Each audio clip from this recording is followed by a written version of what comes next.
Kita sama-sama bikin beberapa frame dulu untuk kita sepakati. Yang pertama saya diundang untuk bicara 30 menit dan saya bilang saya nggak mau.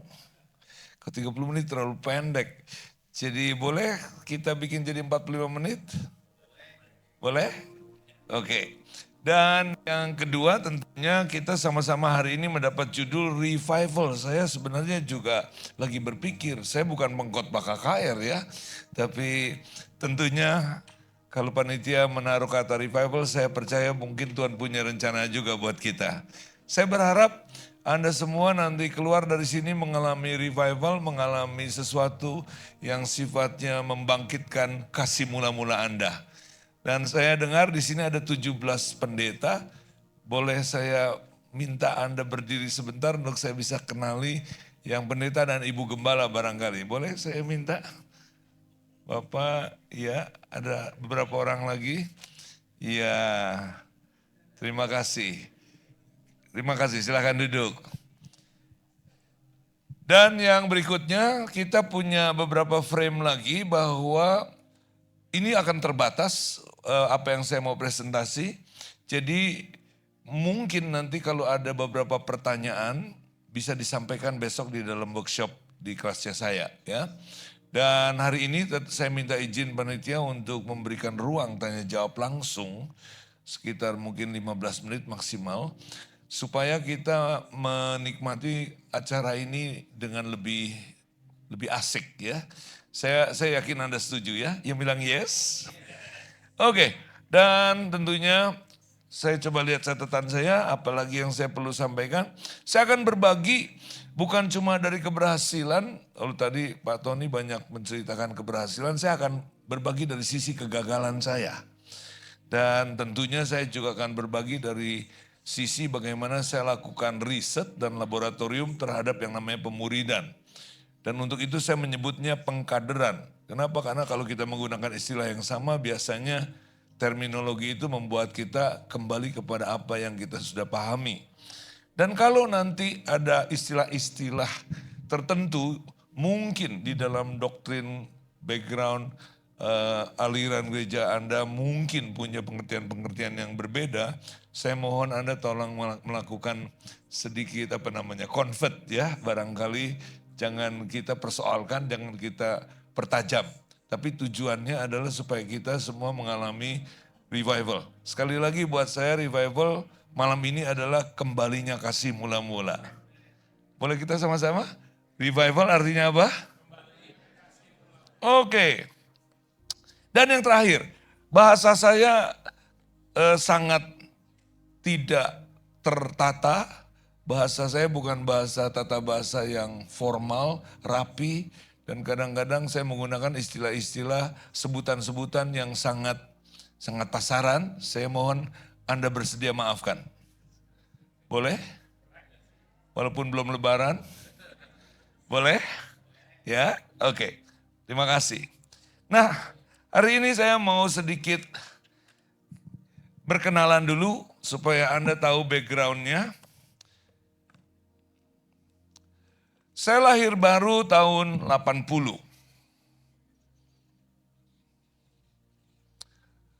Saya lahir baru.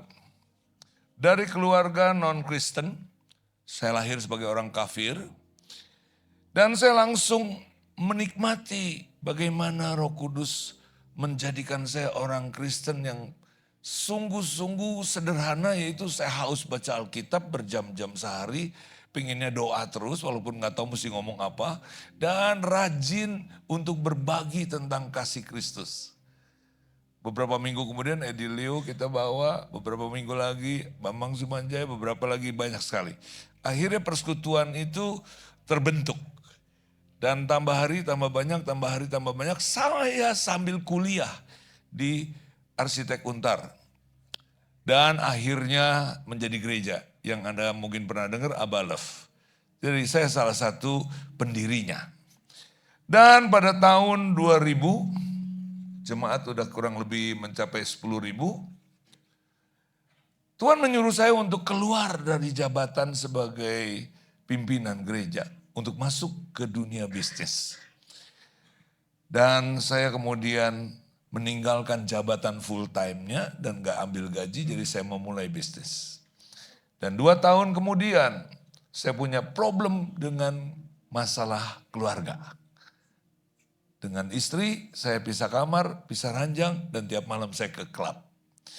Orang lain jadi penjahat dulu, baru jadi pendeta, saya pendeta duluan. Dan akhirnya kacau di sini. Sebenarnya saya udah gak tahu kapan saya akan kembali sebagai orang Kristen apa enggak. Udah gak ada harapan, saya juga gak tahu kemana cari pertolongan. Dan mungkin kalau tahu Eunike saya akan datangi juga. Cuma waktu itu saya belum kenal ya. Dan semua itu tentunya untung Tuhan mengirim beberapa pertolongan juga. Ya, nanti kita akan bahas sedikit. 2010 kemudian saya kembali ke dalam pernikahan saya. Dan saya kemudian menjadi orang Kristen yang hidup sebagaimana Alkitab katakan lagi. Lumayan lama, 8 tahun. Saya di sini nikah ulang dengan stok lama.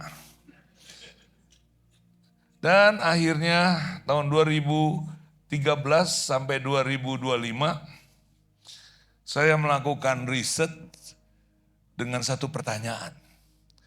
Yesus berkata, aku akan membangun gerejaku yang alam maut tidak dapat menguasainya. Dan kalau kata gereja itu saya ganti, aku akan membangun keluarga. Karena keluarga dan gereja menurut saya sesuatu yang identik. Yang setuju bilang yes. Ya. Dan saya percaya bahwa keluarga dan gereja tidak dapat dikalahkan alam maut. Tapi saya di sini berantakan. Dan saya ngelihat di dalam perjalanan saya dalam pengembalaan selama 20 tahun di sini. Dan kemudian saya mulai melayani lagi ketika 2010. Jadi ada 8 tahun saya nggak melayani, nggak khotbah, terhilang. Kemudian saya menyadari, jangankan alam maut, uang saja bisa mengalahkan gereja. Jabatan bisa mengalahkan gereja, bisa bikin gereja berantakan. Dan pertanyaan ini membuat saya mengingat bagaimana 20 tahun ini gereja naik turun. Gereja di sini ngalami naik turun. Saya perhatikan 3 tahun bagus, kemudian turun lagi, beberapa tahun bagus, turun lagi. Dan dulu saya belum punya jawaban atas apa yang terjadi. Nah, hari ini saya di dalam riset yang di sini, yang saya lakukan,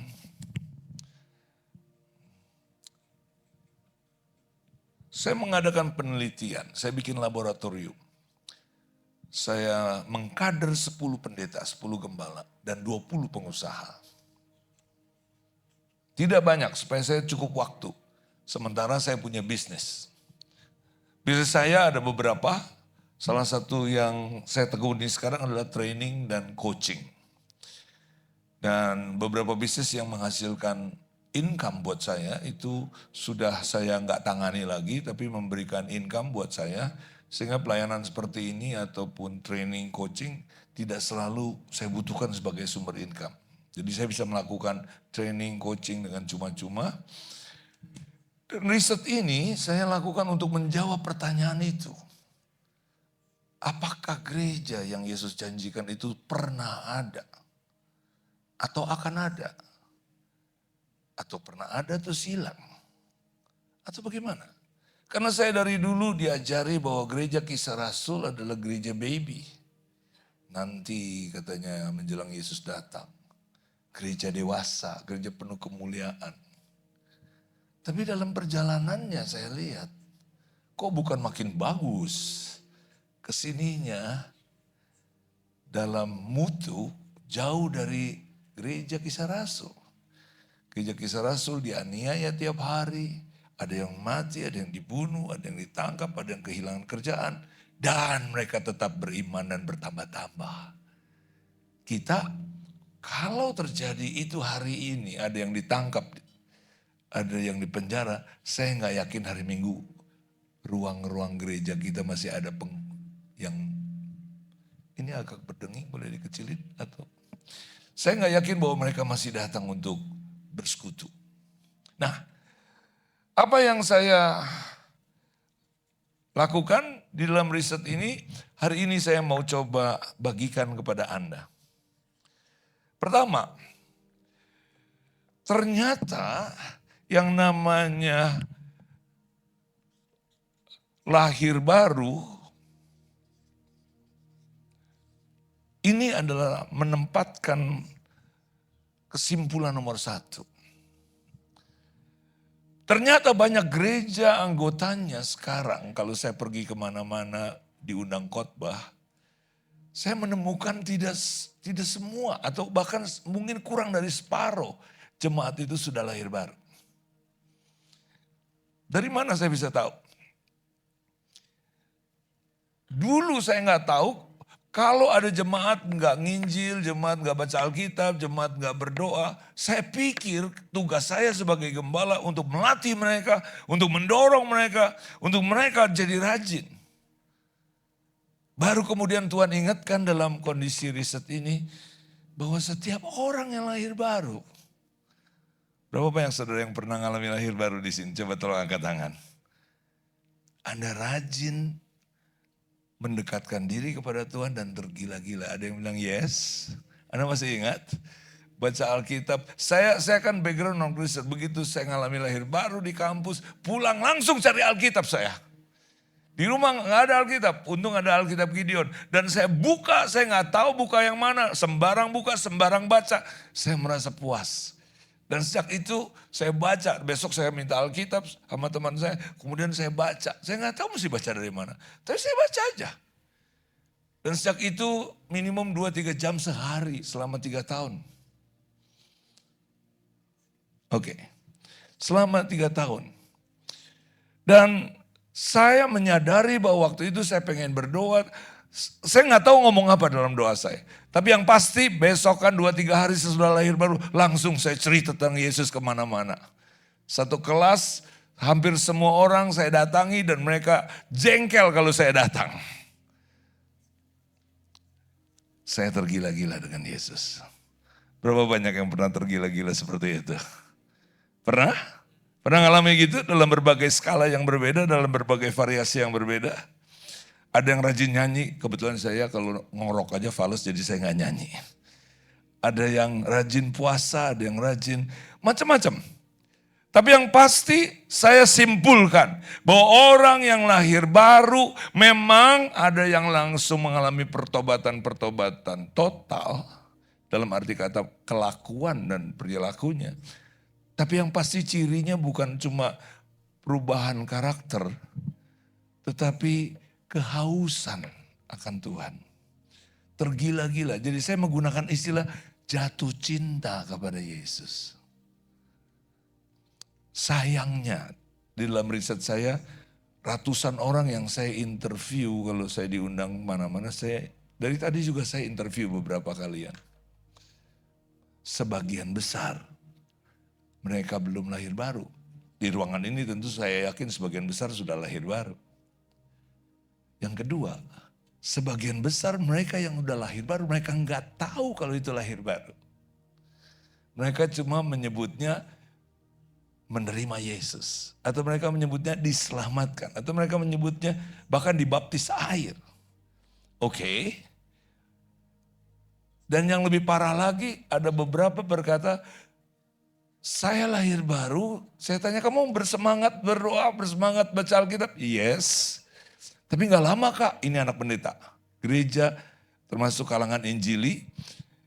Saya interview, retreat 1 malam. Pendeta ibu sama anaknya saya ajak retreat untuk kita interview. Kak, cuma 2 bulan gue rajin doa katanya. Rajin baca Alkitab, kenapa lu? Habis gue lihat ke kanan gak ada yang baca Alkitab, ke kiri gak ada yang doa. Drop lagi. Di dalam kesempatan lain saya tanya, ketika seseorang ikut camp di kampus, camp sekolah, mengalami sesuatu. Dan saya tanya, pulang ada yang follow up? Ada yang bimbing kamu? Nggak ada Kak. Terus apa yang terjadi? Ya kembali lagi biasa.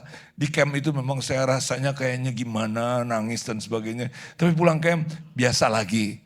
Tunggu camp tahun depan.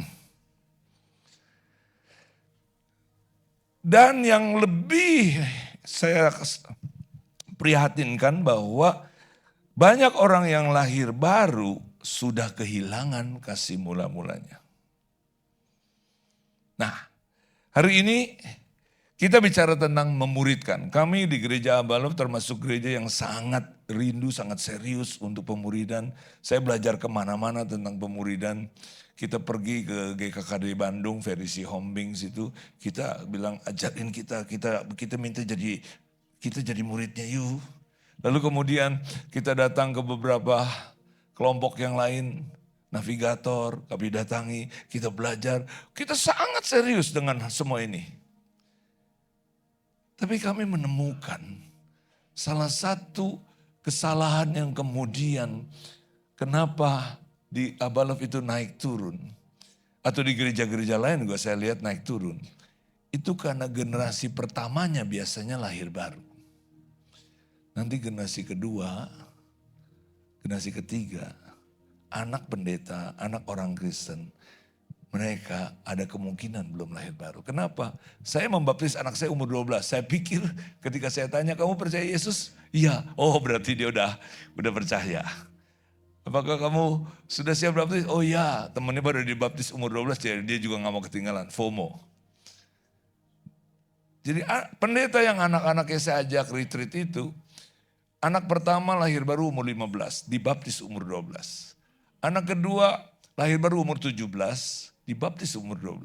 Anak ketiga lahir baru 21 di Amerika, terlibat narkoba dulu, kemudian lahir baru, sekarang jadi misioneri di Bali. Nah, dengan varian-varian informasi yang saya kumpulkan ini, saya berani simpulkan. Kalau kita bicara tentang pemuridan, kita bicara tentang orang tua memuridkan anak-anak mereka. Pertanyaannya, orang tuanya sudah lahir baru belum? Karena seseorang yang belum lahir baru, saya coba tayangkan ini, bisa. Seseorang yang lahir baru seperti Nikodemus. Dia berhadapan dengan Yesus mata dengan mata. Tapi dia tidak lihat Yesus sebagai Mesias. Dia tidak lihat Yesus sebagai Allah. Yesus berkata, barang siapa yang tidak dilahirkan kembali, engkau tidak bisa lihat kerajaan Allah. Nikodemus tidak bisa lihat Yesus sebagai Allah. Dan kalau orang lahir di keluarga Kristen, orang yang dari kecil udah Kristen, namanya juga udah Musa, Abraham. Sekolah minggu, remaja, mulai aktif di gereja, normal. Nanti kemudian tanpa sadar ketika mencari pasangan, orang tua bilang, cari yang Kristen ya, seiman ya. Dan kemudian ada yang dapat kebetulan agama Kristen juga. Tapi ada yang bukan. Dan biasanya mereka dibaptis aja supaya apa? Supaya boleh dinikahkan. Saya tahu karena saya mengembalakan. Nah, itu sebabnya saya menemukan kekristenan hilang kuasanya dan gereja kehilangan kuasanya bukan karena Roh Kudus nggak kerja, bukan karena Yesus tidak hadir, tetapi gereja mulai dioperasikan oleh orang-orang yang belum lahir baru.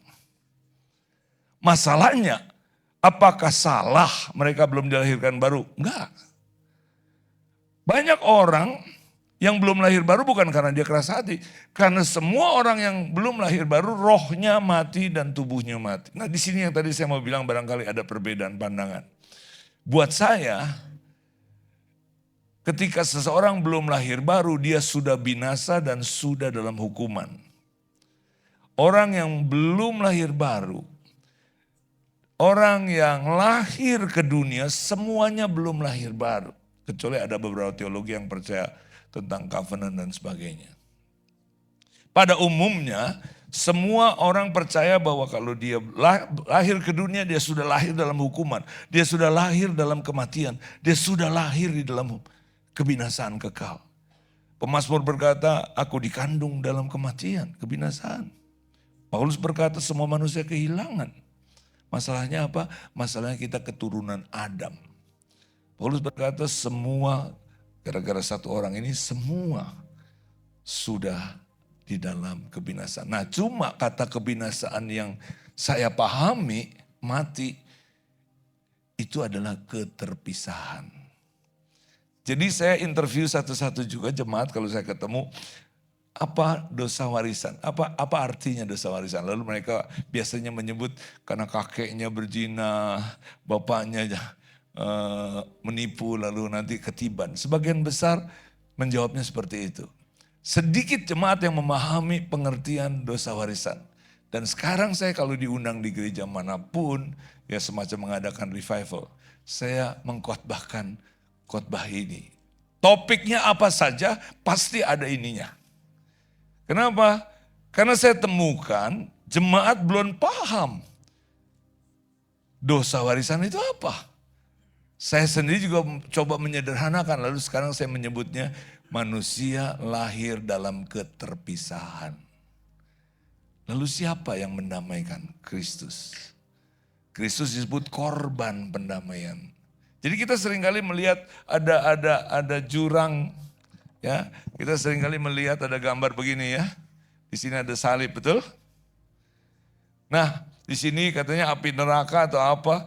Tapi sekarang saya menyebutnya setiap orang yang lahir ke dunia, dia sudah lahir dalam keterpisahan. Itulah yang diwariskan oleh Adam. Saya tidak mau kemana-mana kecuali menjelaskan orang tua yang belum lahir baru, belum Kristen saudara, walaupun KTP-nya Kristen. Yang setuju bilang yes. Mungkin bahkan jabatannya pendeta. Bahkan di sekolah teologi. Semua orang yang belum lahir baru, dia tidak memiliki, saya coba pindahin slide. Dia tidak memiliki roh yang baru. Sebagian besar orang yang sudah menerima Yesus lahir baru, kalau saya tanya apa yang kamu terima dari Allah? Saya menerima perubahan. Saya bilang kamu bukan terima perubahan, kamu menerima roh yang baru dan Roh Kudus. Ayatnya di mana? Yeskil 36 ayat 26 dan 27.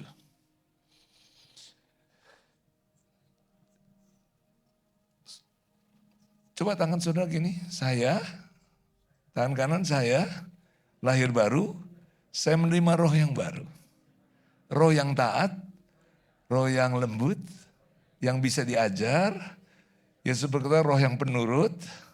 Tangan satunya lagi, saya menerima Roh Kudus yang akan memimpin saya. Tangannya begini, roh saya dengan Roh Kudus selama-lamanya tidak akan pernah berpisah lagi. Karena Roh Kudus sebagai meterai. Meterainya bukan kertas, meterainya bukan tinta, meterainya bukan lilin, tapi meterainya adalah Roh Kudus. Nah, itu sebabnya ketika seseorang sudah lahir baru, sebenarnya dia mulai hidup kekal. Kembali, orang Kristen kalau ditanya kapan hidup kekal, nanti tunggu Yesus datang atau tunggu nanti saya dibangkitkan. Saya juga dulu berpikir begitu. Sekarang saya baru sadar. Yohanes 17 ayat 3 berkata, inilah hidup kekal itu, yaitu mengenal Allah satu-satunya. Dan Kristus yang diutusnya. Orang yang lahir baru, dia mempunyai kemampuan terkoneksi kembali dengan penciptanya. Dia punya kemampuan untuk mulai hidup baru. Teman-teman, seseorang yang lahir baru, dia mulai punya kehausan. Kenapa? Dia seperti bayi. Bayi gak perlu disuruh nyusu, pasti dia minta susu. Itu sebabnya para pendeta, para gembala, dan para aktivis gereja, saya challenge Anda, apakah tesis saya ini Anda setuju gak setuju, coba dicek. Di gerejamu berapa banyak orang yang sudah pernah lahir baru, tanya bagaimana mereka alami. Dan tanya juga, cara nanyanya gini, kapan Anda pernah ngalami jatuh cinta? Karena kalau kita pakai terminologi lahir baru, mungkin mereka udah punya konsep. Jadi kita tak bilang gini, kamu lahir sebagai orang Kristen, sekolah minggu, flat, mungkin merasa ini kalau kayak Pak Tony kan anaknya tadi saya ajak ngomong tuh. Dari kecil udah dibaca Alkitab rutin. Tapi kapan lu jatuh cinta? Dia bilang umur 14. Saya bilang itu apa? Saya pernah perjumpaan. Oke, definisinya kelihatan juga dia belum bisa fix, settle. Jadi saya bilang sama dia, kamu tahu gak itu lahir baru? Yesus suatu hari melahirkan baru murid-muridnya kapan? Kapan murid-murid Yesus lahir baru? Halo? Hah? Kapan? Di Kisah Rasul. Ketika Roh Kudus dicurahkan.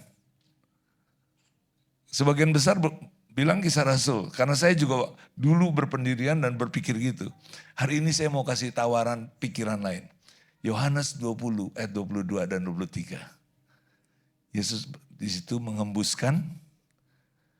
Lalu dia berkata, terimalah Roh Kudus. Jadi saya percaya di ruangan itu murid-murid ada yang lahir baru. Karena menerima Roh Kudus identik dengan lahir baru.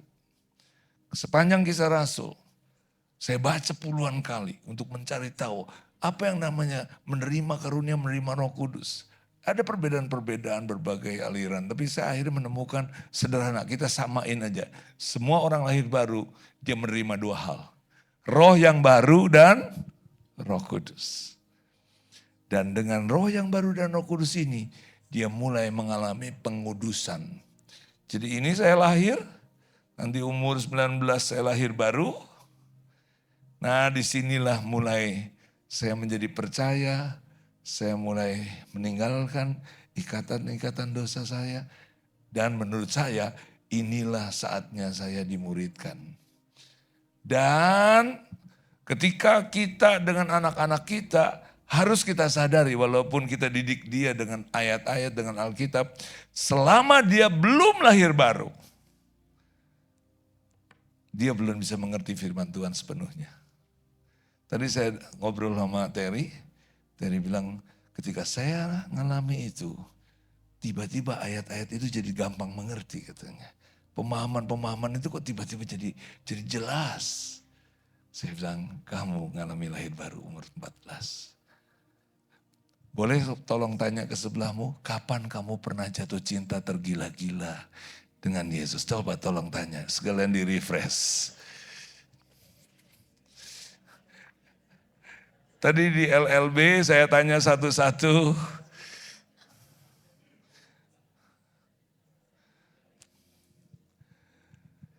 Saudara, jadi kalau kita mau gereja kita mengalami kebangunan rohani lagi, berapa banyak sudah mau gereja mau mengalami kebangunan rohani? Saya ingin mengajukan sesuatu. Anda mulai membantu jemaat untuk mengerti apa itu lahir baru dan sering-sering dikotbahkan. Kenapa? Waktu saya lahir baru itu hampir percakapan tiap hari karena kita terus melakukan follow up orang yang baru lahir baru. Nah, kenapa? Karena sebenarnya yang melahirkan baru bukan kita, tapi Roh Kudus. Yang setuju bilang yes. Siapa? Roh Kudus. Dan ketika Roh Kudus melahirkan baru, ini titik kritisnya. Dan ini menurut saya discipleship-nya. Setiap orang yang lahir baru itu punya masa kritis. Masa kritis yang pertama,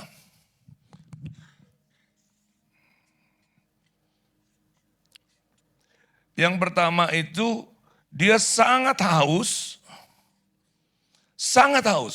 Dan kalau nggak di follow up segera, itu bayi biasanya stunting. Jadi saya banyak menemukan orang-orang Kristen yang ngalami lahir baru tapi hilang begitu aja. Karena nggak ada yang Bible study, nggak ada yang follow up, nggak ada yang kasih dia peneguhan, nggak ada yang berkata, kamu tahu nggak yang kamu alami itu luar biasa, kamu tahu nggak? Kamu menerima roh yang baru, dibukain ayatnya. Kamu lahirkan kembali, kata Yesus, kamu bisa masuk, bisa lihat kerajaan Allah, bisa mengenal Yesus pribadi. Kita bantu dia. Saya dulu lahir baru, saya diperlakukan seperti itu dan saya beruntung. Saya punya akhirnya lingkungan Ngobrol sama Edilio tiap hari soal firman Tuhan sama beberapa teman tiap hari. Dan kita follow up juga orang-orang lahir baru tiap hari. Setiap hari bisa 2-3 orang kita bantuin follow up.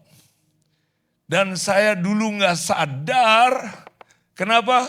Karena kemudian pada tahun tertentu kita ganti follow up one on one ini dengan apa? Dengan kelas. Dan menurut saya itulah kesalahan saya. Kita ganti dengan program. Padahal dulu seseorang lahir baru, misalnya dia SMA. Kita bantu follow up one on one, Bible study. Itu bisa-bisa seminggu bisa 3-4 kali saudaraku kita ketemu dia. Karena dia pulang sekolah langsung datang ke tempat kami, kita follow up. Dulu belum ada Zoom, belum ada video call. Kalau sekarang gampang sekali. Dulu harus datang, tapi Jakarta belum macet waktu itu. Kita ganti pakai kelas akhirnya pada tahun 90-an. Kenapa? Karena udah terlalu banyak. Dan itulah akhir dari kebangunan rohani yang kami alami. Saya mau ceritakan bagaimana kami mengalami kebangunan rohani. Anak SMA kalau dia lahir baru, kita bimbing, dikasih banyak susu, kasih banyak firman. Wah, dia catat. Orang yang lahir baru, khotbahnya jelek pun haus. Yang setuju bilang yes. Musiknya rombeng pun gak ada masalah, betul gak? Gak ada AC, kursi jelek, gak ada masalah lu buat orang lahir baru lu. Nah, waktu dulu gereja-gereja tertentu gak siap, jemaat keluar eksodus, bikin persekutuan doa. Tapi konyolnya sekarang persekutuan doa ini jadi gereja baru sekarang. Yang jemaatnya dikasih musik bagus, kasih LED cakep, kasih AC yang dingin. Jadi jemaat sekarang lahir baru gak lahir baru udah tertanam dia. Anak-anak kami yang SMA yang lahir baru itu berbagi di kelas. Temannya juga ngalami. Temannya lagi ngalami. Dan mereka bikin persekutuan. Dan yang konyolnya kalau guru gak masuk kelas, ini 2-3 orang naik ke depan khotbah. Saya dipanggil sama kepala sekolah susteran berkali-kali. Kenapa? Ini anak-anak bapak bikin keonaran. Onar apa? Gak taunya khotbah di kelas. Jadi saya bilang sama suster, udahlah sus, jangan dikeluarin lah. Ini anak-anak kan bukan melakukan kejahatan, masa dikeluarin. Saya negosiasi sama guru kepala sekolah. Begitu juga di kampus-kampus. Begitu juga di kantor-kantor. Itu saya gak sadar sampai di dalam riset ini, sekarang saya baru sadar. Kami mengalami kebangunan rohani yang sesungguhnya. Bukan di gedung besar. Gak ada berita media yang meliput. Tapi tiap hari ada orang lahir baru. Dan kami follow up. Nah teman-teman, ketika mereka udah ngalami lahir baru, mereka mulai membentuk persekutuan organiknya. Mereka kalau ngekos, mahasiswa ini cari kos-kosan yang isinya 15 pintu, 10 pintu, 20 pintu. Biasanya mereka kuasai lebih dari separuh. Supaya apa? Supaya dominan. Kalau ada 10 pintu, 6 pintu mereka masuk ke situ. Yang 4 pintu jadi sasaran. Ya ada 1-2 yang kemudian mereka ngalami juga. Dan kemudian ruang tengahnya dijadiin ruang persekutuan. Karena kami nggak masuk lagi ke kampus-kampus karena kita berbenturan sama beberapa persekutuan kampus. Jadi kita lakukan di kos-kosan. Dan itu lakukan sesuka mereka. Saya dulu pikir bahwa wah kita perlu organize dengan kelas. Sekarang saya sadar bahwa ini adalah saatnya kami mengalami justru kematian kebangunan rohani. Nah waktu saya melakukan 10 pendeta dengan 20 pengusaha, hari ini salah satunya pengusaha hadir di sini, saya ajak sebagai tim saya. Boleh Pak Hiu berdiri? Pak Hiu ini orang Malaysia, nikah dengan wanita Surabaya, kemudian jadi pengusaha developer juga. Ini mantunya Pondok Chandra. Jadi beliau gak mau numpang di bisnis mertua, dia bisnis sendiri. Tapi beliau juga sekolah teologi dan kemudian jadi pendeta dan pengkhotbah. Dan dia ikut dalam salah satu 20 pengusaha ini. Pengkaderan kami unik, kita cuma batasi 2-3 tahun. Beberapa tahun kita cut. Dan Hugh gak boleh bilang saya murid Samhiton, gak boleh. Dia murid Yesus, saya juga murid Yesus. Kita cuma beda kelas, saya kakak kelas. Dia adik kelas. Dan ketika kita udah selesai ini, proses pengkaderannya, kita sebagai saudara yang sama-sama belajar. Nanti kita bahas tentang itu besok. Nah teman-teman, jadi masalah yang saya simpulkan di dalam pemuridan, baik itu keluarga ataupun di gereja, adalah masalah orang itu sudah lahir baru atau belum. Yang kedua, kalau sudah lahir baru, apakah gereja memelihara kasih mula-mula cukup panas, cukup berkobar, dan bukan acara. Salah satu yang saya simpulkan dulu kami mengalami kemunduran adalah kami mengganti hubungan one on one menjadi program. Menjadi acara. 10 pendeta ini cuma 2 orang yang bisa melakukan one on one. Yang 8 belum pernah tahu one on one itu kayak apa. Ngobrol hati ke hati, deep conversation, deep talking itu gak tahu caranya. Jadi mereka biasa bicara dari mimbar. Gak biasa duduk begini berdua. Dan tadi saya juga ngobrol dengan beberapa teman-teman di sini, kelihatan ada yang mengalami kesukaran. Saya beruntung di sini kita lakukan sejak awal.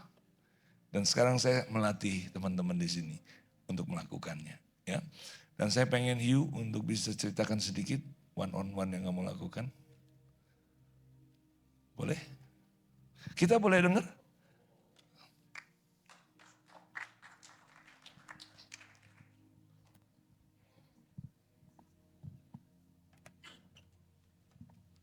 Selamat malam. Ya, waktu saya datang ke sini ternyata saya juga bertemu dengan beberapa orang yang saya kenal dan juga ada teman sekolah, teman kuliah saya di sini. Hari ini saya diajak oleh Kak Sam, yang biasa saya panggil Kak Sam. Saya belajar dari Kak Sam dan juga saya belajar tentang pemuridan. Salah satu yang perlu kita benar-benar tahu adalah khususnya dalam proses pemuridan one on one, seringkali yang dulu sebelum saya benar-benar tahu, yang kita tekankan adalah materi yang harus dihabiskan.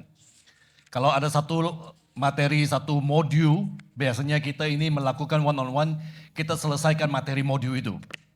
Tapi setelah saya belajar bersama-sama dengan Kak Sam dan juga dengan teman lain, salah satu yang perlu kita sadar adalah di dalam proses pemuridan one on one, yang perlu kita lakukan adalah memahami. Saya cerita sedikit tentang pemuridan dalam keluarga. Sebagai seorang tua, sebelum saya benar-benar tahu tentang pemuridan, satu kesalahan besar saya adalah saya sering berkata, saya papamu. Saya makan garam lebih banyak daripada kamu makan nasi. Saya lebih tahu. Saya memaksakan apa yang saya tahu kepada anak-anak saya. Karena saya tidak coba untuk memahami mereka. Tapi setelah saya belajar tentang pemuridan one on one, saya mulai belajar untuk memahami mereka dulu. Belajar apa yang Kak Sam ajarkan kepada kita, belajar untuk listen, mendengarkan mereka. Tapi bukan hanya mendengarkan apa yang mereka cerita, bukan mendengarkan apa yang mereka ngomongkan, tapi mendengarkan dengan hadir untuk mereka. Jadi menurut saya pemuridan one on one, hal yang pertama yang perlu kita tahu adalah kita ini coba untuk memahami orang yang kita muridkan itu. Bukan menghabiskan apa yang kita miliki. Dengan memahami apa yang mereka perlukan, tahap kedua kita bisa menjangkau, menjawab kebutuhan mereka sehingga mereka bisa dimuridkan. Nah inilah yang saya lakukan. Salah satu yang saya alami setelah saya melakukan pemuridan, khususnya saya dimuridkan dulu, saya belajar dulu, saya berubah dulu, saya mengerti apa yang saya perlu berubah dulu, baru saya melakukan pemuridan kepada yang lain. Dan perubahan itu apa? Salah satu tentang kesabaran. Ya. Kita hidup dalam dunia yang penuh dengan teknologi yang cepat. Segalanya kita ingin instan. Tapi ada waktu tertentu Tuhan izinkan situasi, kondisi orang-orang tertentu. Dan saya belajar bahwa Tuhan izinkan orang-orang tertentu itu untuk menimbulkan atau mengeluarkan kasih dalam diri kita. Dan salah satu aspek kasih yang saya belajar adalah tentang kesabaran. Ya, itu salah satu perubahannya. Thank you Kasam. Waktu saya nggak banyak, tapi saya akan coba kasih beberapa hal yang besok kita di workshop akan dibahas. Tadi kita udah lihat bahwa roh mati, tubuh mati. Orang yang lahir baru, rohnya baru dan Roh Kudus, tapi tubuhnya masih mati. Dan disitulah terkumpulnya kebiasaan-kebiasaan lama kita. Di tabiat-tabiat lama, Paulus berkata, tubuh maut, keinginan daging. Dan keinginan-keinginan daging inilah yang kemudian sebenarnya jadi sumber konflik dalam keluarga. Dan itu akan menimbulkan konflik suami istri terus ke anak. Contoh, saya udah lahir baru, tapi saya masih punya takut dihukum. Dan saya akhirnya membuat jarak dengan istri saya. Ya, karena saya nggak mau dipersalahkan. Dan istri saya ketika saya perlakukan begitu, dia merasa ditolak karena dia takut ditolak. Sehingga kami berdua punya konflik-konflik yang tak berkesudahan. Sayangnya saya baru tahu sekarang. Nah kemudian bagaimana dengan anak saya? Anak saya juga kadang-kadang melakukan tindakan kurang ajar dan sebagainya. Untung saya udah tahu. Nah 4 takut ini ditulis oleh Robert S. McGee di bukunya The Search of Significance. Anda bisa beli, udah diterjemahkan. Saya nggak tahu di situ di LLB dijual apa enggak ya. Terbitan Perkantas, Jawa Timur. Lalu yang di sebelah kanan, orang yang takut dihukum cenderung butuh power. Saya dulu kalau masuk ke kantor, saya punya 600 staff. Saya kalau ke kantor, saya bisa saja menemukan kesalahan mereka. Dan rajin dan tekun. Lukisan kurang benar, sampah kurang gini. Saya senang, sampai saya pikir dulu saya punya jawatan kenabian. Dan saya kalau khotbah senang membuat orang jemaat pendengar saya nangis-nangis. Ternyata yang saya kasih adalah guilty feeling. Dan saya baru tahu bahwa kenapa, karena saya takut dihukum. Saya senang menghukum. Saya senang membuat orang merasa bersalah. Nah, orang yang takut gagal butuh kontrol. Tolak dia butuh approval. Takut malu, dia butuh pride. Yang sebelah kanan, sebelah sini saya ambil dari bukunya Timothy Keller. Kebetulan gatologi kalau orang Jawa bilang ya, cocok logi ya. Kebetulan kok cocok ya udah saya gandeng. Nah hari ini ketika kita bicara tentang orang tua memuridkan anaknya, hati-hati. Jangan-jangan cuma karena takut dinilai orang. Bapaknya pendeta, bapaknya Kristen, anaknya kok gini, gitu. Apa motif di belakangnya? Apakah di situ Anda mempertunjukkan grace, kemurahan dan pengampunan? Saya punya kegagalan setelah 20 tahun jadi gembala. Sampai umur 40, saya masih suka marah. Dan saya merasa tertuduh sekali. Dan tingkat stres yang tinggi, saya berpikir bahwa ini karena banyak pelayanan, kurang istirahat, kurang sahabat, jadi saya burn out. Sayangnya saya nggak dikasih tahu bahwa ini adalah rekaman-rekaman yang saya mesti bereskan. Sehari bisa 5 kali, setahun berarti 1.500 kali. Nanti tahun 2006 saya baru tahu caranya. Waktu saya comeback ke istri saya, setahun 150 kali. Jadi udah berkurang 90%. Kok gak ada jempol buat saya? Teman-teman, saya berlatih 4 tahun untuk akhirnya mengurangi. Saya kira di sini gak ada yang punya masalah ya dengan kesabaran ya. Semuanya udah sabar semua, yang jarang marah-marah ya.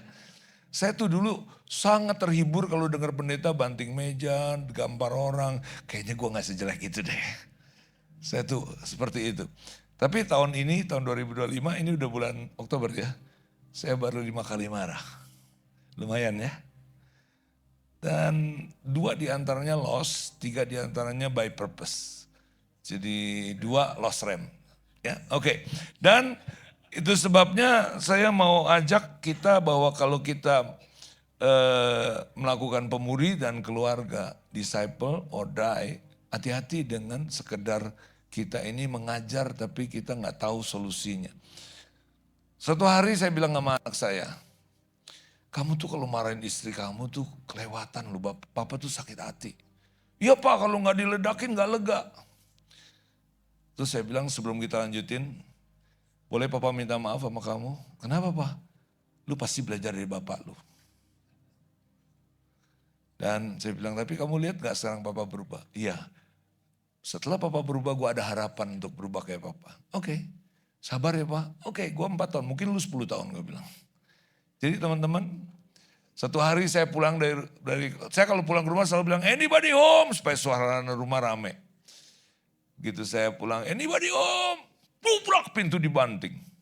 Wah ada yang tengkar ini ya. Saya datang ke kamarnya, wah suami istri lagi rame. Stop.